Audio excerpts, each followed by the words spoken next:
I'm Dr. Swanee Jett, and I've had a passion for public health for over 30 years.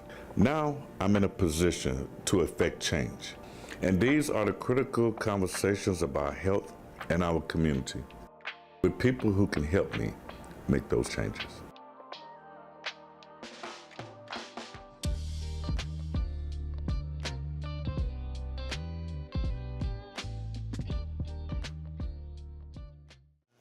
Good morning.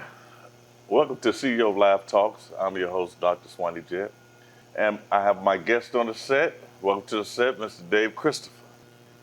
Walk us inside. What does the inside of your building look like when you walk in? Which one? Because we have several now. Let's go to the main one, the recording studio. So yeah, we have two locations with recording studios, but the main campus, the very first one we have is at Greenwood. It's still there. Okay. When you walk into the building, there's so it's called the Academy of Music Production, Education, and Development. We're in the process of changing the name because of all the other things that we added to it. So now we have a Technology Workforce Development program, and we also have a business incubator. But when you walk in, we run it like a school. Okay. So kids, like there's a schedule Monday through Thursday of classes that are like hour-long classes, 30-minute classes, and the kids sign up for whatever classes they want. Okay. And they come into the building, there's a kiosk there, they have to sign in for their class. Mm-hmm. They wait for their class, they go take their class, and they're supposed to go home, but they usually don't. They gotta hang out, which is fine. Yeah, it's fine. Yeah. Right now, it's fine. And so then they go take their class, but we teach every single thing that you can think of that has anything to do with music. We're talking about all the instruments, music production, recording studio, writing contracts, graphic design, like anything that you can think of that has anything to do with music, we teach. At what age? 8 to 18.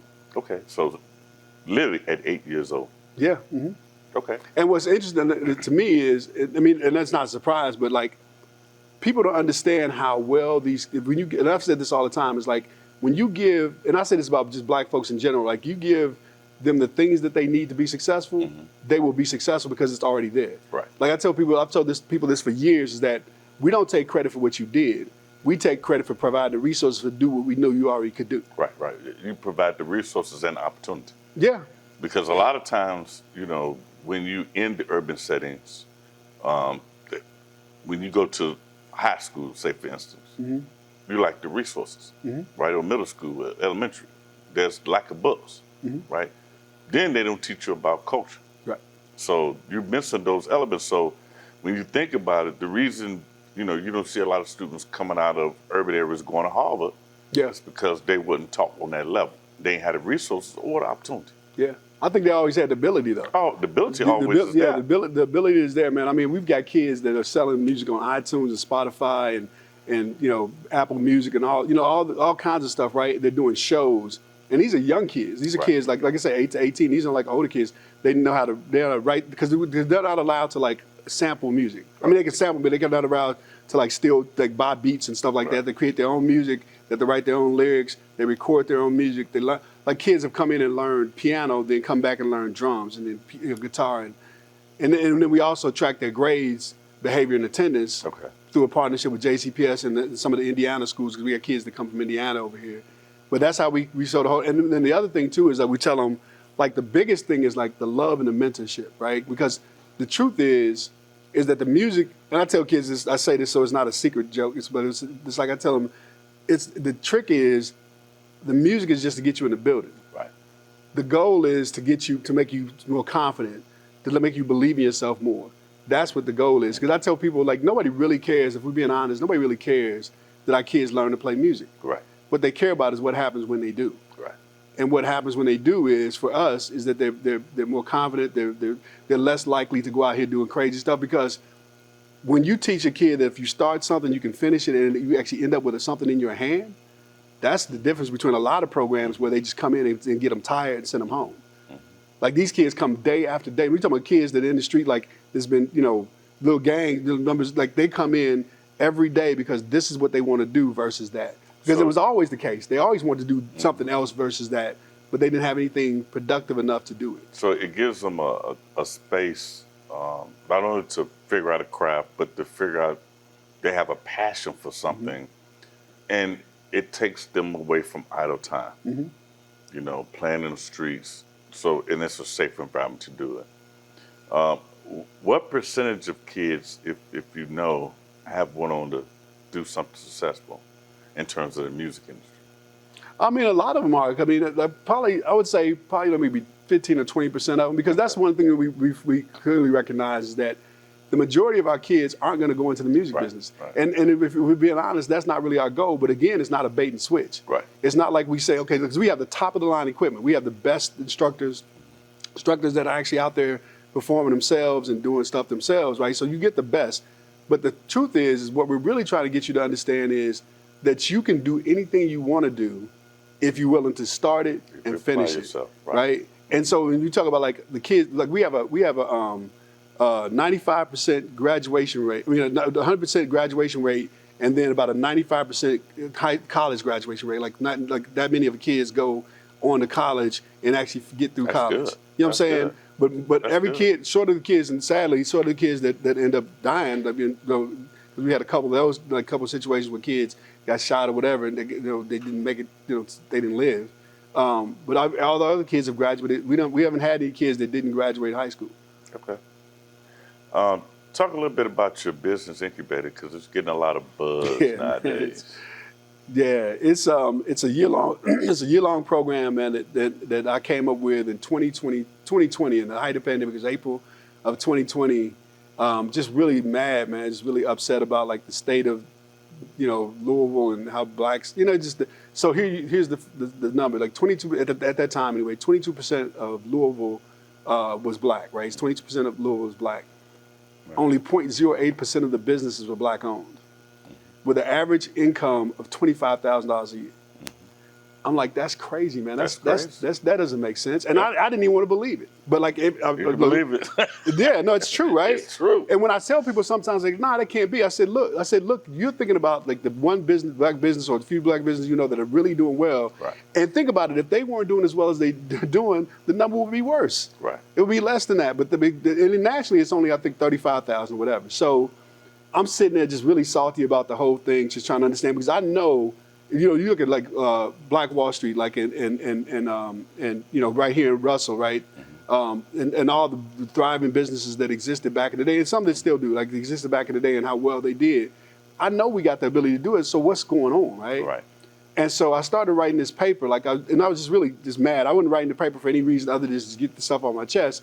And the question I asked myself is, what do I wish I had when I started my businesses, before? Right. And so it was like access to fair capital, right, the education that builds the foundation, right, that's to make it generational.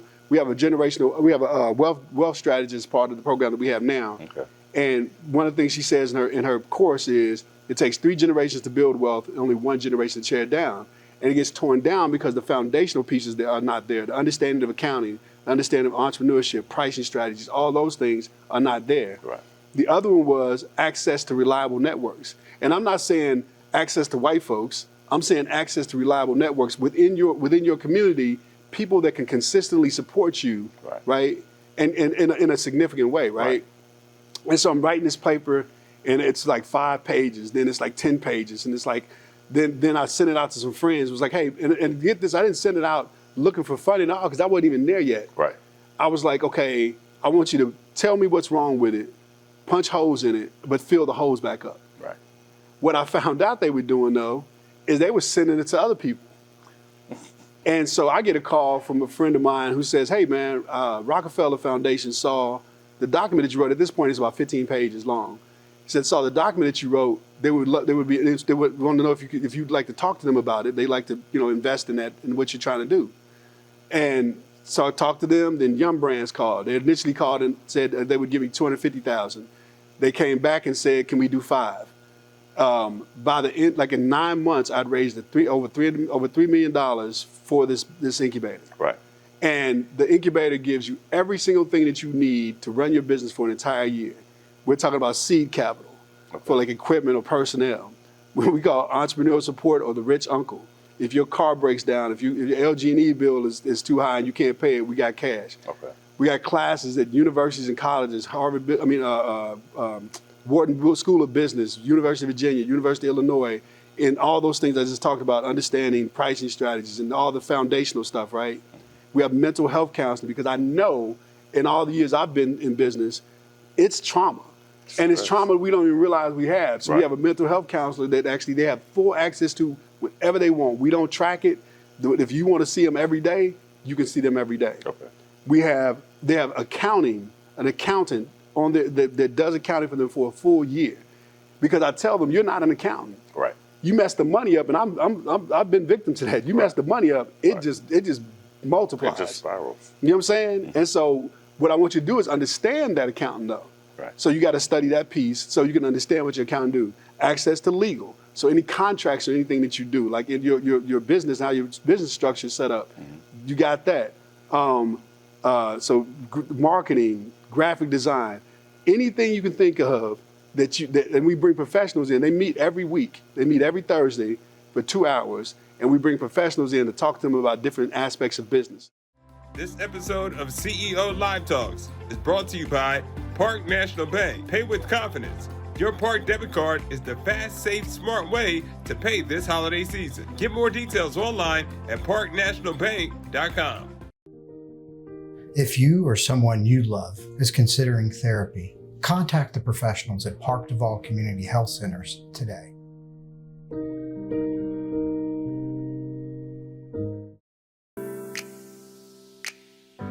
My Park Duval Community Health Center is right here. Communities in our name. My Park Duval Community Health Center is right here. You're always on time. Because we serve the community. My Park Duval Community Health Center is right here. Park Duval Community Health Center, providing quality health care, one person, one family, one neighborhood at a time. My Park Duval Community Health Center is right here for them. Park Duval Community Health is right here for your children's primary care. At Park Duval Community Health Center, our team of highly dedicated pediatric physicians administers state-of-the-art care right here, every day. Because serving the community is more than part of our name, it's our mission. Park Duval Community Health Center, providing quality health care, one person, one family, one neighborhood at a time.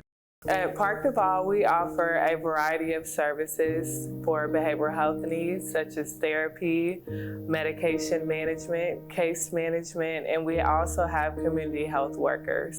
Here at Park Duval Community Health Center, in our behavioral health department, we provide you with the tools to help improve your life and your mental health. If you or someone you know is experiencing thoughts of suicide, please don't hesitate to give the Suicide Prevention Hotline a call. This could save your life or someone else's life. I'm about to explode! Take off the slow!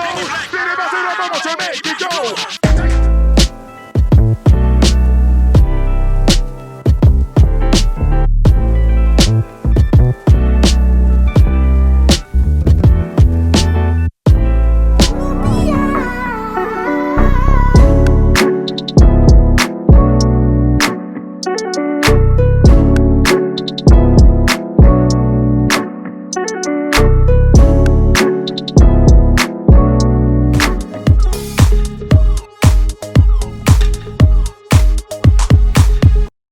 So, I've been rolling through my mind as you've been talking about the business incubation. And I'm curious, how do you select people to be in the program? It's hard, Doc. Because I'm like, everybody wants to be an entrepreneur, have a business. So what is the criteria? It's hard. And it's heartbreaking, really, because you're talking about we had a waiting list of over 900 businesses. Wow. Right. And what I say about that is they didn't just pop up. Right. They just had nowhere to go before.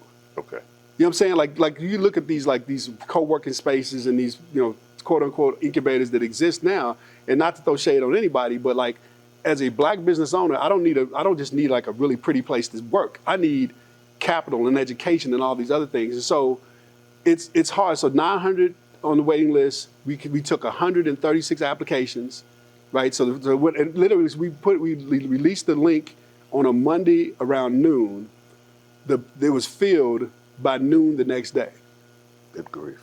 I mean, it went like quick, and then you have a first interview, right, and then you make it to the second interview, and then finally narrowed down to 30. We narrowed down to 36 businesses. Okay. So, how do you make the cut? Because you got 100 and... Yeah, so one of the things that's interesting, like what I try to get people to understand, and people don't always get this, is that it's not a competition. Right. What you do, and I can tell anybody who wants to hear this, like the best way to get into the incubator is to come in and help us to understand how we can help you. Okay.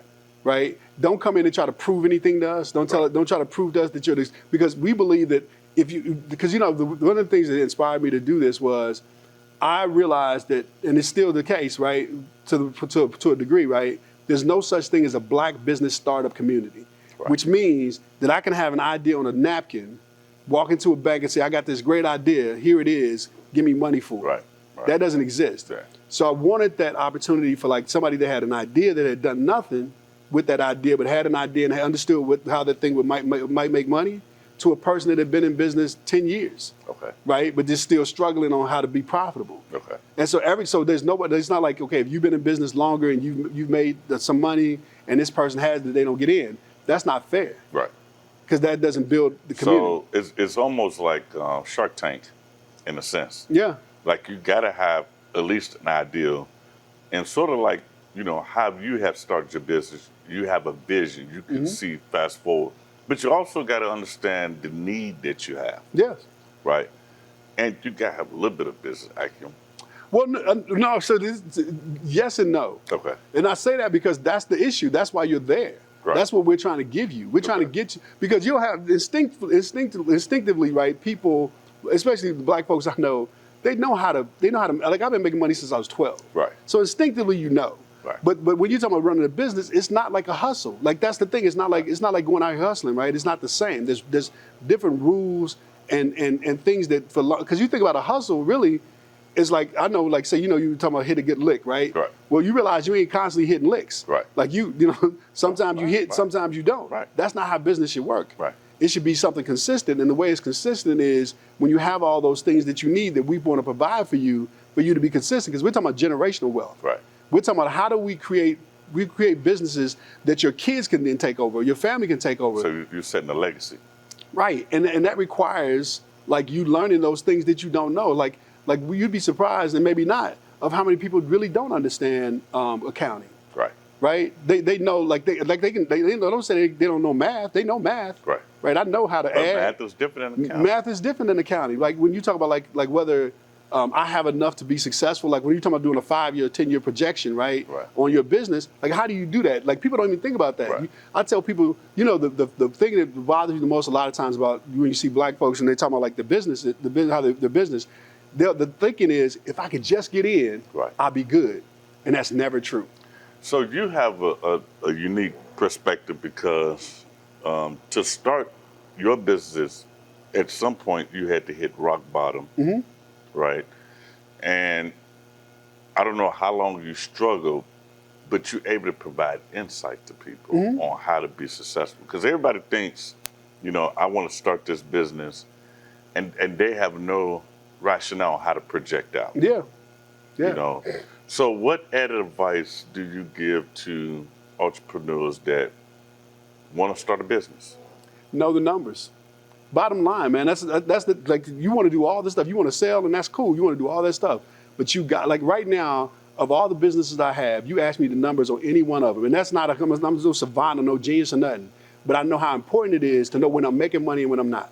Okay. With every decision, you have to make decisions, and you have to know within that decision, right, whether I'm going to make money or not. Right. And that's what happens because people are afraid of the numbers. Right. Like that's the biggest struggle that most people have in business is you're afraid to just say. Because here's the thing: I remember talking to a young lady. I said, put together a budget that works.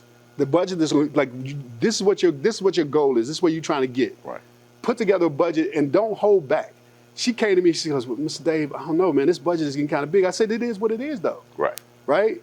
It's like, for example, like for my nonprofit, it's like I knew that I want to pay somebody $90,000 or $100,000 for a position. Right. I didn't have the money for that, but it's in my budget. Right. Because now I don't know what to work for. Because when I'm looking at what revenue I create, I need to know where I'm trying to get to. And I'm trying to get to where I'm sustainable, not just get by, because that never works. Right. Like that's why, because what happened, we got restaurants now where they started out And it's like, well, if I get enough to get this thing open up, I get me a brick and mortar, and I'll be fine. And then you hit that dip, and you're like, what do I do? You ain't got no money in reserve. Right. You didn't even plan for it. You don't. Right. What do you do? Like, how do you? Like when you talk about marketing, because people think this, and it's interesting that people think, if I just had somebody to market my business, I'd be good. No, Right. Because you don't even know who you are marketing to. Right. The depression part, you know, I would get up only because I knew I had to. I'm always having to do stuff for other people, and I can't, like, who's helping me? Therapy has improved my life by 95%. Every parent, every child, just everyone, just in general, needs some type of therapy, and they should seek it if they feel the need. When I'm approached or have something happen to me, I feel the emotions for everything, but then I have to set it free because it'll do something to me. So I just, like I said, I feel it, not for long, and then I set it free. That's how I've been able to cope with my situations. A closed mouth doesn't get fed. But yeah, once I couldn't take it anymore, and I reached out for help, and I got it. If you or someone you love is considering therapy, contact the professionals at Park Duval Community Health Centers today.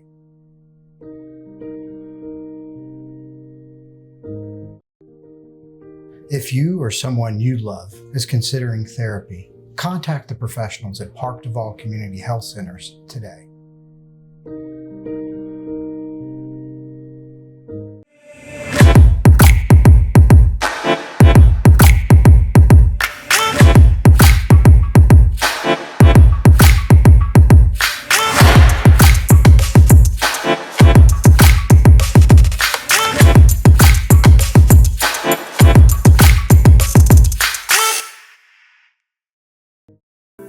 My Park Duval Community Health Center is right here for them.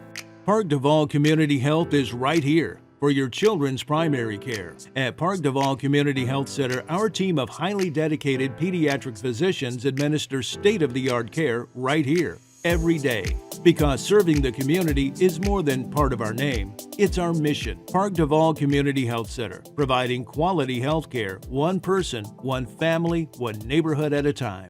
I've been running business, government side, and nonprofit for years, and I've sat on boards.